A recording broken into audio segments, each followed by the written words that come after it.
नमस्कार दोस्तों, स्वागत है आप सबका आज के इस सेशन में।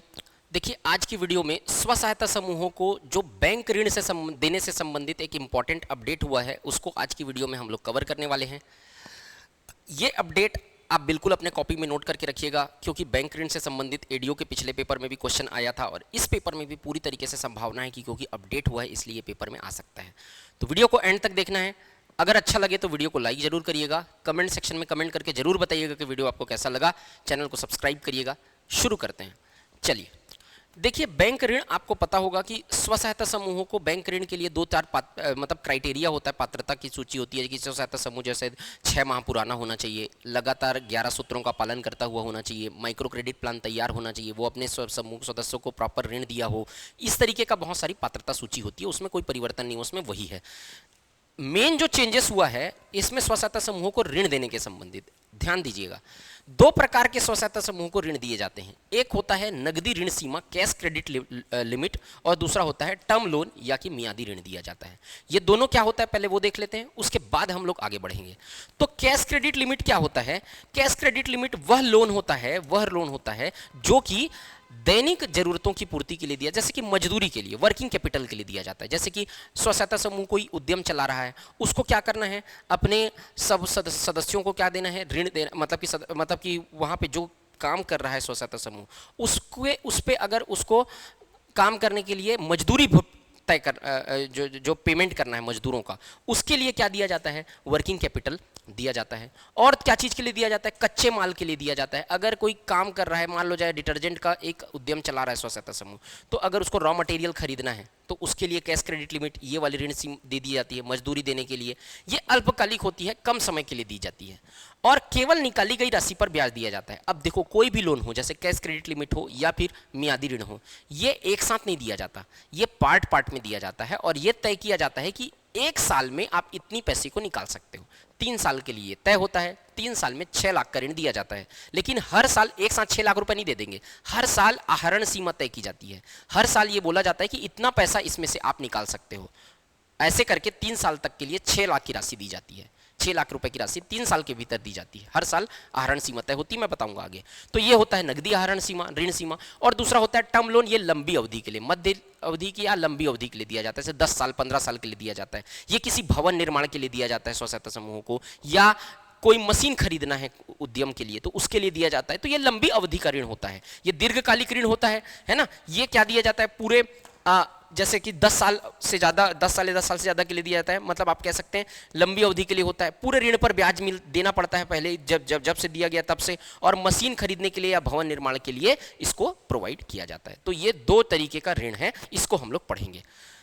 अब देखिए, यहां पर मूल निधि क्या होता है, पहले हम लोग ये देख लेते हैं, इसका काम आएगा आपको आगे। अब ये देखिए, मूल निधि क्या होता है। तो पहला, मूल निधि में क्या क्या चीजें शामिल होती हैं वो देखिएगा। कॉर्पस अमाउंट कहते हैं इसको, कॉर्पस कहते हैं। मूल निधि में शामिल होती है परिक्रामी निधि, या इसी को चक्रीय निधि कहा जाता है। इसी को क्या कहा जाता है? चक्रीय निधि कहा जाता है। और ये जो राशि होती है वो 15,000 रुपए होती है। एडीओ 2017 का क्वेश्चन है। परिक्रामी निधि या चक्रीय निधि की राशि एक मुश्त स्व सहायता समूहों को दी जाती है और स्व सहायता समूह के लिए ये अनुदान होता है। स्व सहायता समूह इसको वापस नहीं करते और स्व सहायता समूह इस राशि को अपने सदस्यों को ऋण के रूप में देते हैं और स्व सहायता समूह के सदस्य अपने स्व सहायता समूह को इसको वापस करते हैं ब्याज सहित। अप्रॉक्स वो ब्याज दर 2% रहता है। तो ये क्योंकि चक्रीय निधि, एक कोई सदस्य वापस किया और फिर वो दूसरे सदस्य को ऋण देते हैं, फिर वो वापस किया तीसरे सदस्य को ऋण देते हैं, तो ये चक्र क्रम में चलती रहती है, इसलिए इसको चक्रीय निधि कहते हैं। समझ में आया? दूसरा शामिल होता है एसएचजी की स्वयं की बचत। एसएचजी स्व सहायता समूह जो रहती है, हर स्व सहायता समूह अपना अलग अलग बचत तय करती है कि सभी सदस्य, जैसे 10 सदस्य हैं, ये हर सप्ताह या हर माह में 200 रुपए की बचत करेंगे। तो ये बचत तय की जाती है, वो बचत शामिल होती है इसमें मूल निधि में। तीसरा, ऋण पर अर्जित ब्याज। स्व सहायता समूह अपने सदस्यों को ऋण देता है और समूह के सदस्य उस पर ब्याज देते हैं। सामान्यतः वो 2% होता है। जनरली थोड़ा बहुत कम ज्यादा हो सकता है, वो स्व सहायता समूह स्वयं तय करते हैं। उससे जो ब्याज से जो प्राप्त राशि होती है वो भी इसके अंतर्गत शामिल होती है। और अन्य स्रोत से प्राप्त, मतलब जैसे कि कोई एनजीओ ने स्व सहायता समूह को कोई पैसा दिया है, कैपिटल दिया है, तो वो भी इसमें शामिल होता है। तो ये चारों को जब हम क्या करेंगे, ऐड करेंगे, तो जो राशि हमको मिलेगी वो रहेगी स्व सहायता समूह की मूल निधि। परिक्रामी निधि को, बचत को, ऋण पर अर्जित ब्याज को और अन्य स्रोत से प्राप्त आय को, सबको जोड़ देंगे तो जो राशि मिलेगी वो स्व सहायता समूह की कॉर्पस राशि होगी या मूल निधि होगी। समझ गए? इस मूल निधि का काम आएगा आपको अब आगे।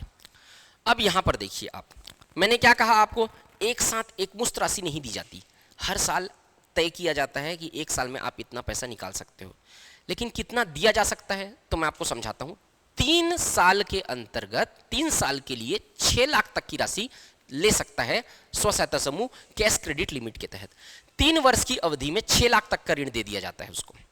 ठीक है, अब अगर 6 लाख से ज्यादा का ऋण लेना है तो 3 साल का ट्रैक रिकॉर्ड देखा जाएगा, ऋण इतिहास देखा जाएगा कि भाई ये प्रॉपर ऋण वापस किया है कि नहीं किया है इसको, तब 6 लाख से ज्यादा के लिए स्व सहायता समूह चौथे साल के लिए पात्र होगा।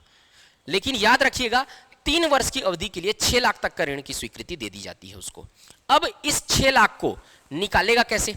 हर साल कुछ कुछ राशि ही निकाला जा सकता है। तो याद रखिएगा पहले वर्ष के लिए 6 लाख रुपए को एक साथ नहीं दे दिया जाएगा। पहले वर्ष में स्व सहायता समूह ये तो बोल दिया जाएगा कि 3 साल के लिए तुम 6 लाख तक की राशि को निकालने के लिए पात्र होते हो। ठीक, अब कैसे दिया जाएगा? तो पहले वर्ष के लिए मूल निधि का 6 गुना या न्यूनतम 1.5 लाख जो ज्यादा होगा वो दिया जाएगा।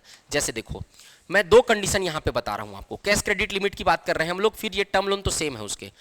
तो ये पहला कंडीशन है, फर्स्ट कंडीशन, ये सेकंड कंडीशन है। मान लेते हैं कि मूल निधि किसी भी स्व सहायता समूह की मूल निधि कितनी है? 20,000। ऐसा एग्जाम्पल के लिए मान लेते हैं पहले कंडीशन में। तो 20,000 का 6 गुना करेंगे तो कितना आएगा? 1.20 लाख। और यहां पर बोला कितना है? 1.5 लाख। तो ये बताओ कि 1.5 लाख ज्यादा है कि 1,20,000 ज्यादा है? जो ज्यादा होगा वो दिया जाएगा। 1.5 लाख ज्यादा है तो पहले कंडीशन में 1.5 लाख दे दिया जाएगा।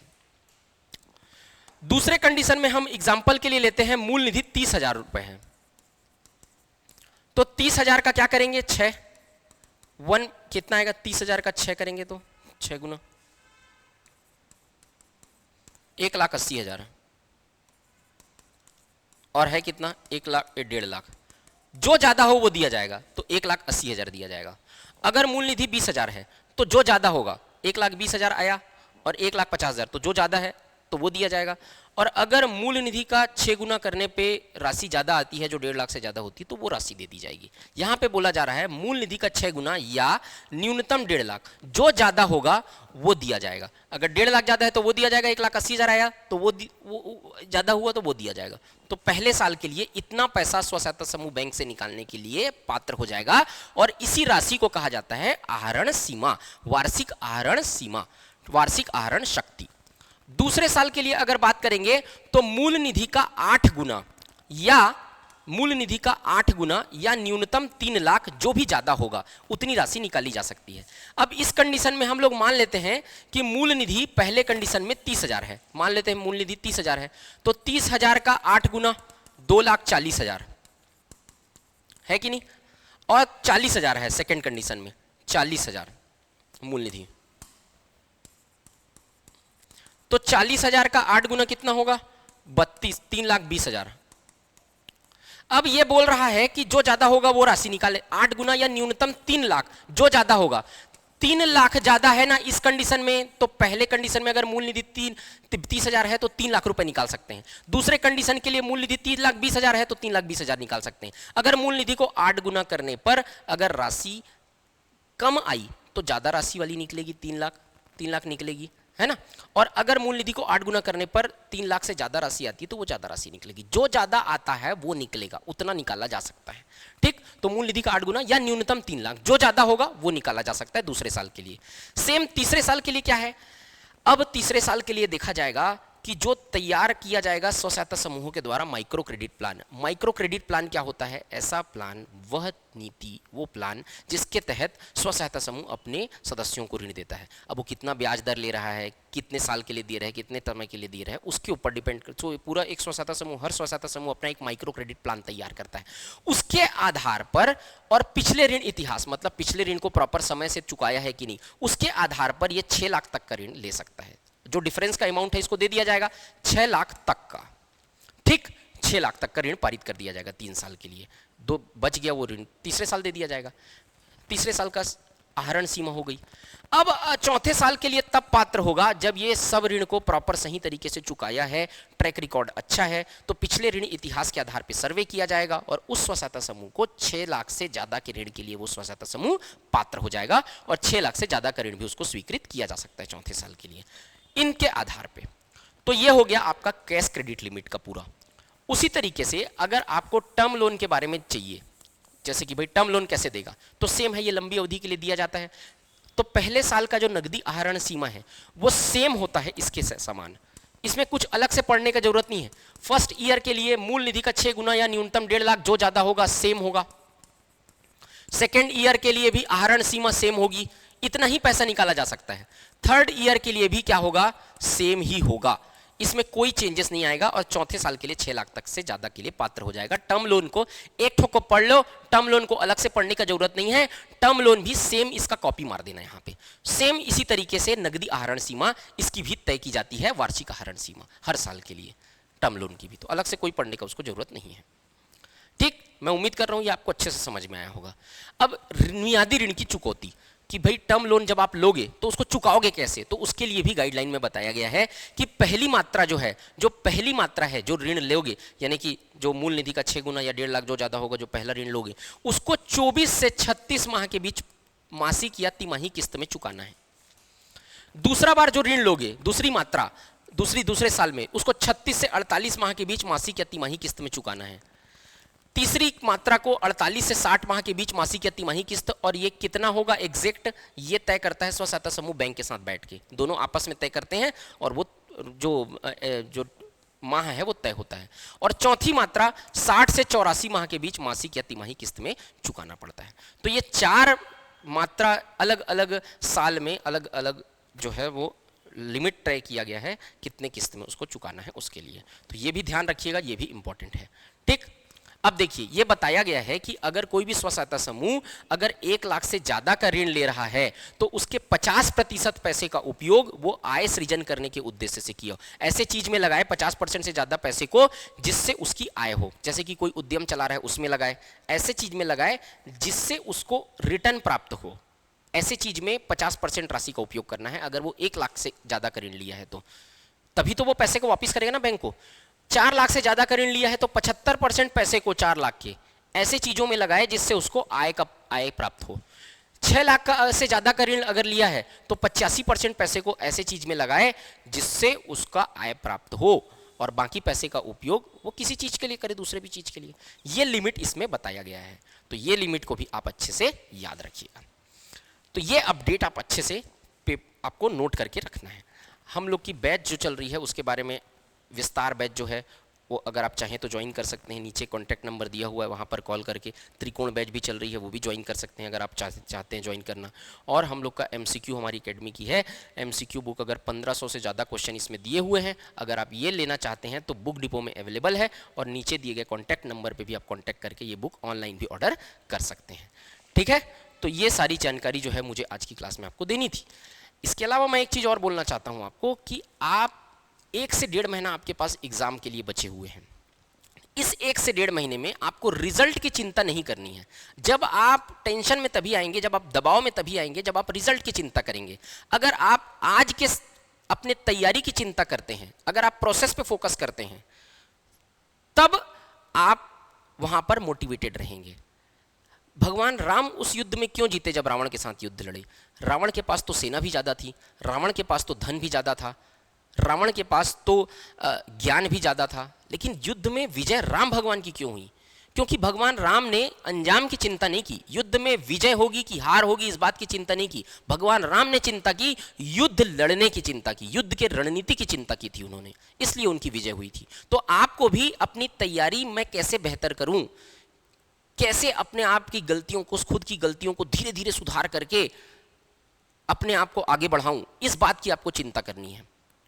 और युद्ध का मजा तभी है जब आप अकेले खड़े हो और सामने 10 की सेना खड़ी हो, 10 लोग खड़े हो। प्रतिस्पर्धा में ही विजय का महत्व है। अगर प्रतिस्पर्धा नहीं है तो आपकी विजय कोई काम की नहीं रहेगी। अगर आप, और इसमें आपका ही फायदा है, अगर आप हार भी गए तो आप ये कह सकते हैं कि सामने तो 10 लोग थे, मैं तो अकेला था। और अगर आप जीत गए तब तो फिर क्या कहने। इस बात की फिक्र मत मत कर कि तेरी कश्ती समंदर की लहरों से टकराकर टूट गई, बल्कि इस बात का फक्र करना कि एक नन्ही सी नौका ने पूरे समंदर को चुनौती दी थी।